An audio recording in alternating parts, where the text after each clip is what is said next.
पुर, बाद और गंज का क्या मतलब है, क्या आप जानते हैं? जैसे कानपुर, रामपुर, जयपुर, उदयपुर, और ये मुरादाबाद, गाजियाबाद, मलिहाबाद, ये बाद, ये पुर क्यों लगाया जाता है, इसका क्या मतलब है? फैजगंज, दरियागंज, ना भाई साहब हमें पता मोहम्मदगंज, इस तरह के नाम जो होते हैं इनका क्या मतलब है, क्या आपको पता है? नहीं। देखिए मैं बताता हूँ आपको, आप ध्यान से सुनना, ये जानकारी ऐसी है बहुत कम लोगों को पता है। अच्छा। पुर कहते हैं, संस्कृत का एक शब्द है पुर। संस्कृत का पुर जो है संस्कृत का शब्द है, हाँ। जिसकी मीनिंग है किला। किला। तो जिन शहरों में राजा महाराजाओं के किले हुआ करते थे, हाँ। उन्हें उनके नाम के आगे पुर लगाते थे। पुर लगाते थे। राजा का नाम प्लस पुर, जैसे उदयपुर, हाँ। जयपुर, जयपुर, कानपुर। कानपुर जो नाम है, ये कान्हा नाम के राजा थे, वो अच्छा। कान्हापुर से कानपुर हो गया। जोधपुर, रामपुर, जोधपुर, जयपुर, इस तरह के। तो जिनके जो जहाँ किले हुआ करते थे, हाँ। और जो किलाबंद शहर होते थे, हाँ। उन्हें कहते थे पुर। पुर, जैसे रामपुर रामपुर,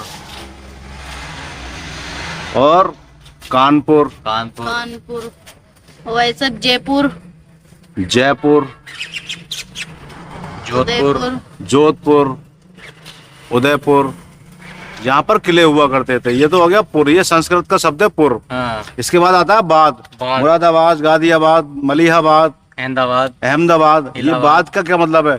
बाद जो बना है ये है फारसी का शब्द है आबाद, आब। आवाब। ये आब से बना है, यानी पानी। अच्छा। जिस जगह शहर ऐसा बसाते थे जहाँ पर नदी किनारे, जहाँ पर पानी मौजूद हो, अच्छा।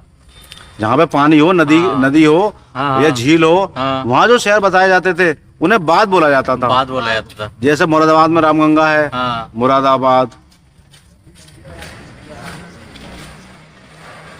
गाजियाबाद, गाजियाबाद। गाजियाबाद, यानी जहाँ पर पानी, इससे ये पता लग जाता था यहाँ पे नदी है या कोई झील है। अच्छा। मुस्तफाबाद, मुरादाबाद, गाजियाबाद और मलिहाबाद। मलिहाबाद।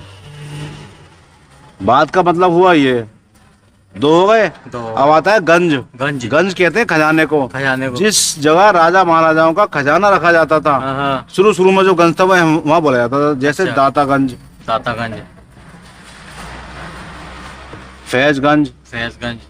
लेकिन बाद में ये गंज शब्द बदल के उन जगहों को रखा जाने लगा जहाँ पर कोई मार्केट है, मंडी है, भीड़ भाड़ है, हाँ। शोरगुल है, तो उन जगहों को गंज कहने लगे बाद में। शुरू में तो था शुरू में था खजाने के लिए, खजाने के लिए। खजाने के लेकिन लिए। बाद में ये हो गया शहर, शोरगुल वाली जगह, मंडी। शोरगुल वाली मंडी। जैसे कोई मंडी है हाँ। तो उसका नाम ज्यादातर गंज ही रखा जाता था। जैसे अच्छा। दातागंज, फैजगंज और दरियागंज। दरियागंज।